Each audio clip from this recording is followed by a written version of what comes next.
విశాఖ గాజువాక కణితి రోడ్డులో పెద్ద ఎత్తున గంజాయి పట్టుబడింది. టాస్క్ ఫోర్స్ గాజువాక పోలీసులు పక్కా సమాచారంతో ఓ ఇంటిలో తనిఖీలు చేసి 184 కిలోల గంజాయిని స్వాధీనం చేసుకున్నారు. 8 మందిని అరెస్టు చేసినట్లు విశాఖ నేర విభాగ డీసీపీ మేరీ ప్రశాంతి తెలిపారు. నగరంలో మత్తు పదార్థాల వినియోగాన్ని సహించే ప్రసక్తే లేదని తేల్చి చెప్పారు.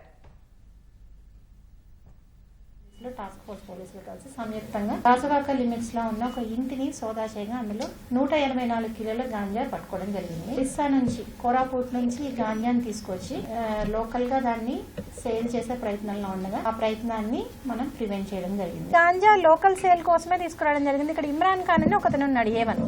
ఇతను ఇక్కడ ఎలక్ట్రీషియన్ గా పనిచేస్తూ ఉంటాడు. ఇతను ఒకప్పుడు ఒరిస్సా వాస్తవ్యుడు. సో ఇతను వీళ్ళ ద్వారా తీసుకొచ్చి లోకల్ గా సేల్ చేయడం కోసం పెట్టడం జరిగింది.